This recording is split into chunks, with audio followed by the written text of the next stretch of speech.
Hello learners, welcome to my channel solution. নিয়ে এসেছি নতুন একটা ক্লাস ইন্টারভিউ প্রস্তুতির জন্য। তো তোমরা থাম্বনেল প্রত্যেকেই দেখেছো, থাম্বনেল দেখে আশা করি বুঝতেই পেরেছো আজকে একটা ডেমো ক্লাস তোমাদের দেবো। সেটা হচ্ছে ক্লাস 3 অথবা 4-এ তোমরা ত্রিভুজের ধারণা বাচ্চাদেরকে কিভাবে দেবে।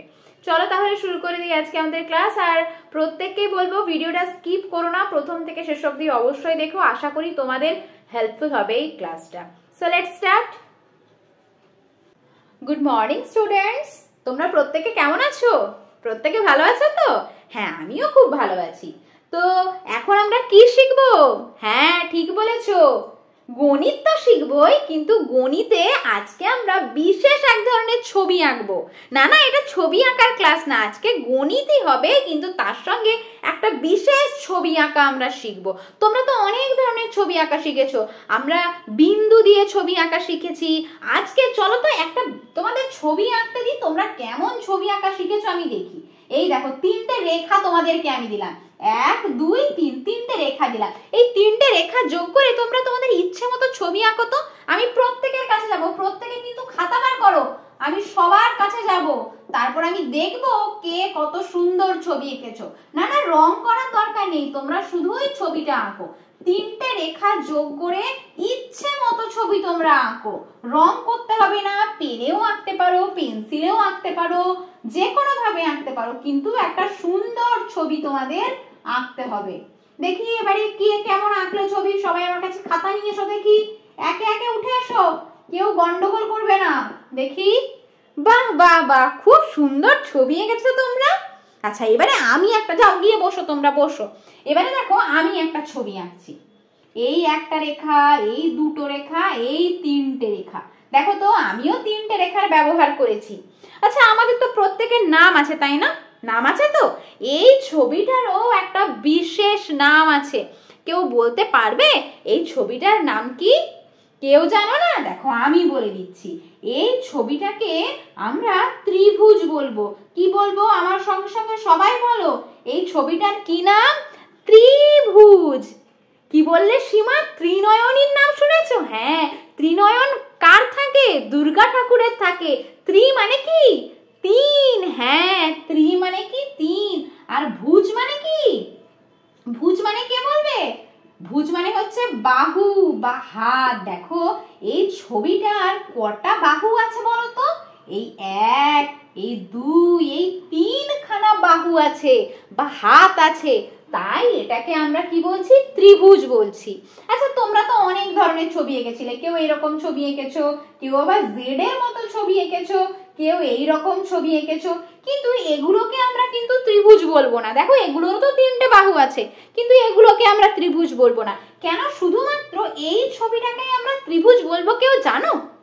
কেন? ত্রিভুজের একটা বিশেষ সংজ্ঞা আছে। কি বলতো? 3টি রেখা দ্বারা সীমাবদ্ধ থাকে। সীমাবদ্ধ মানে কি? ধরো এই যে ঘরটায় আমরা এখন পড়াশোনা করছি, আমরা সবাই 4 দেওয়ালের মধ্যে তো বদ্ধ হয়ে আছি। যদি ধরো বাইরে থেকে কেউ দরজা লাগিয়ে দেয়, আমরা কি দরজার বাইরে বেরোতে পারবো? কেউ পারবো না, আমরা সবাই এখানে আটকে যাব। সেই রকম এই ঘরটায় যদি আমি কাউকে একটা ঢুকিয়ে দিই, সে কিন্তু আর বেরোতে পারবে না, কেননা সে কিন্তু চারদিকে আবদ্ধ হয়ে আছে। এই ধরো এই ছবিটার মধ্যে আমি কাউকে রেখে দিলাম, সে কি করবে? সে বেরিয়ে যাবে। এই ছবিটায় আমি কাউকে দাঁড় করালাম, সে কি করবে? সে বেরিয়ে যাবে।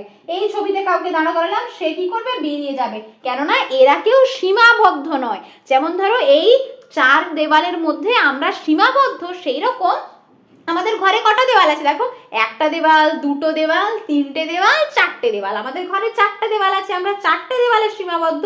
কিন্তু এই যে ঘর, এই ঘরটাতে 3টে দেওয়াল আছে। হ্যাঁ, ঠিক বলেছো, পাহাড়ের মতো লাগছে। কি বললে তুমি? পরোটার মতো লাগছে। তুমি কি বলছো?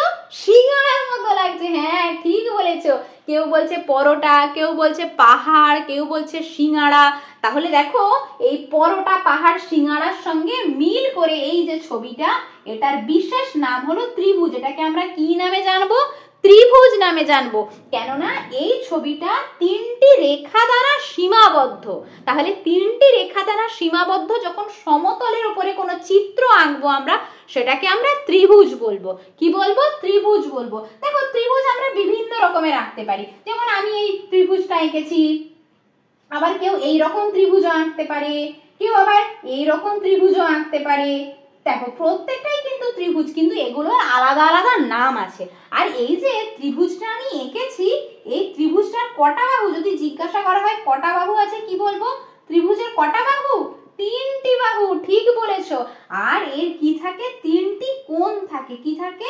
এই যে কোণ থাকে।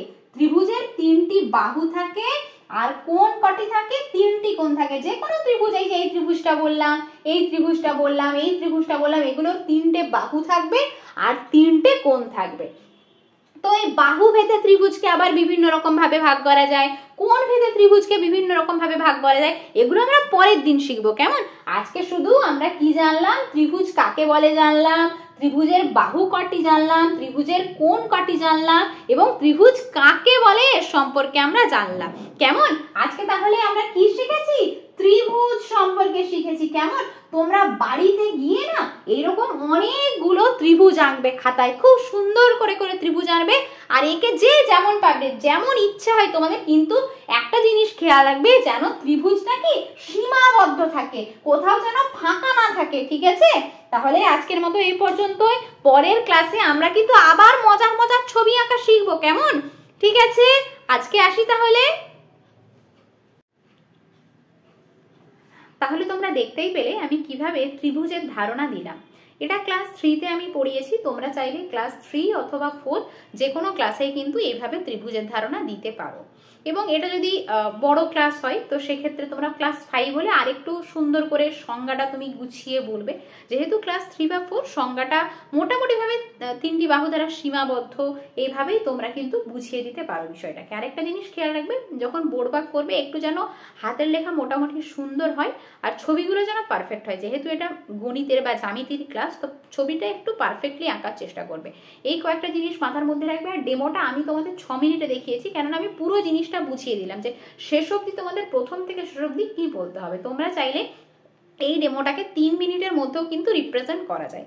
বেশিরভাগ ক্ষেত্রে কি হয়, আগেও তোমাদেরকে আমি বলেছি যে শ্রেণী, তারিখ এগুলো কিন্তু লিখতে বারণ করে, তো তোমাদের একদম মেন জিনিসে প্রবেশ করতে পারে। কিন্তু তোমরা যখন ডেমনস্ট্রেশন ক্লাস রেডি করবে, বারবার তোমাদের বলছি, আগেও বলেছি এখনো বলছি, এগুলো কিন্তু কোনোটাই লেখা থাকে না। তো তোমার টাইমের মধ্যেই কিন্তু তুমি এগুলোকে লিখে প্র্যাকটিস করবে, যে তারিখ, শ্রেণী, বিষয়, আজকের পাঠ, প্রত্যেকটা জিনিস ওই টাইমের মধ্যেই তুমি কিন্তু প্র্যাকটিস করে নেবে।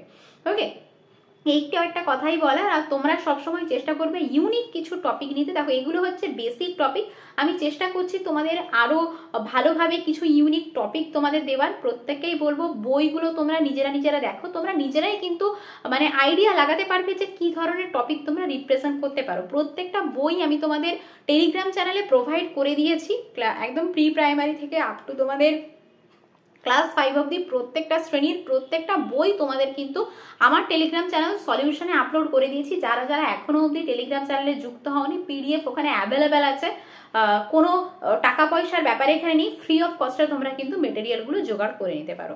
এই হচ্ছে ব্যাপার। আর ইন্টারভিউতে আরেকটা জিনিস আমাকে আগের দিন একজন জিজ্ঞাসা করেছিল, আমার মনে পড়লো তাই বলে দিচ্ছি। আগের দিন আমি তোমাদের রেইনবো রাইমটা পড়াচ্ছিলাম। তো রেইনবো রাইমে আমি তোমাদের বলেছিলাম যে আগের দিন বৃষ্টি হয়েছে, তো বৃষ্টির পরে তোমরা আকাশে কি দেখতে পেয়েছো। তো আমাকে একজন জিজ্ঞাসা করেছিল যে ইন্টারভিউ যেদিনে আমার হবে সেদিনে হয়তো বৃষ্টি হলো না, বা সেই দিন বৃষ্টি হলো না, তো সেক্ষেত্রে আমি কি বলবো। তো সেক্ষেত্রে তোমরা বৃষ্টির প্রসঙ্গটা তোলারই দরকার নেই। দেখো রেইনবো মানে তোমাকে বৃষ্টিতে কোথাও না কোথাও কানেক্ট করতে হবে, কিন্তু সেরকম ভাবে তোমরা যদি দেখতে না পাও বা বৃষ্টির কোনো পরিবেশ হয়তো নেই, তো সেক্ষেত্রে আমি বলবো তোমাদের ফেভারিট কালার কি, বা কার কোনটা ফেভারিট কালার, সেই রকম ভাবেও শুরু করতে পারো ক্লাসটা। আমি তোমাদের পরবর্তী কোনো একটা দিনে এরকম ভাবে রেইনবোর ওই রাইমটাই আর কিভাবে ডিফারেন্টলি দেওয়া যায় আমি তোমাদের চেষ্টা করছি একটা ভিডিও আনার। মোটামুটি ভাবে এখন তোমাদের বলে রাখছি যে তোমরা এভাবেও দিতে পারো যে কার কোনটা ফেভারিট কালার, তোমার কোনটা ফেভারিট কালার বললে, বা আর 5 জন স্টুডেন্টকে তুমি জিজ্ঞাসা করলে তাদের ফেভারিট কালার কি, এরকম ভাবেও কিন্তু তুমি এই রেইনবো রাইমটা তুমি অবশ্যই রিপ্রেজেন্ট করতে পারো। খুব ভালো একটা টপিক, কেননা এখানে বোঝানোর অনেক কিছু জিনিস আছে, বোর্ড ওয়ার্ক করারও কিন্তু আছে। সবসময় চেষ্টা করবে এমন একটা টপিক নিতে যেখানে বোর্ড ওয়ার্কও করতে পারবে, তার সঙ্গে তুমি জেস্টার পস্টার করেও কিন্তু দেখাতে পারবে। একদম এক জায়গায় স্ট্রিক্ট না থেকে তোমার একটু দেহের অঙ্গভঙ্গিমা করলে, যেহেতু ছোট বাচ্চা তুমি এতটাই মানে ওদেরকে মিশে যেতে হবে, তোমাকে ওদের সঙ্গে এতটাই আন্তরিক তোমাকে হতে হবে যেন ইন্টারভিউ যারা নিচ্ছেন তারাও যেন বুঝতে পারে যে তুমি সত্যিই একটা ক্লাসরুমে পড়াচ্ছ, মানে ছোট্ট বাচ্চাদেরকেই তুমি রিপ্রেজেন্ট করছো, ওনাদেরকেই ছোট্ট বাচ্চা ভেবে নেবে, একদম ছোট ছোট বাচ্চা ভেবে তোমাদেরকে কিন্তু ক্লাসটা কন্টিনিউ করতে হবে। তো এই কয়েকটা জিনিসই তোমাদেরকে বলার, তোমরা মেনটেন করবে এই কয়েকটা জিনিস। এবং তোমরা কোন কোন টপিকের উপর ভিডিও চাইছো অবশ্যই আমাকে জানিও। আর জেলা ভিত্তিক আমি যে সিরিজটা তোমাদের শুরু করেছি, শুধুমাত্র পশ্চিম মেদিনীপুর এখনো অবধি দেওয়া হয়েছে, বাকি জেলাগুলো আমি একে একে প্রোভাইড করে দেবো। আমি চেষ্টা করছি পিডিএফ এর কাজটা চলছে, যেহেতু নিজেকেই সবটা করতে হয়, তো পিডিএফটা আমি ধীরে ধীরে রেডি করছি। যতটা ইনফরমেটিভ একটা ভিডিও করা যায় আমি কিন্তু অবশ্যই চেষ্টা করছি। এবং প্রত্যেকেই বলবো ভিডিওগুলোকে একটু লাইক করো, বন্ধুদের সাথে শেয়ার করো, এবং যারা আমার চ্যানেলে নতুন নতুন ভিডিওর আপডেট পেতে কিন্তু তোমরা অবশ্যই চ্যানেলটাকে সাবস্ক্রাইব করে দিও। আজকের মতো এই পর্যন্তই। প্রত্যেকে ভালো থেকো, সুস্থ থেকো, মন দিয়ে পড়াশোনা করো। Thanks for watching.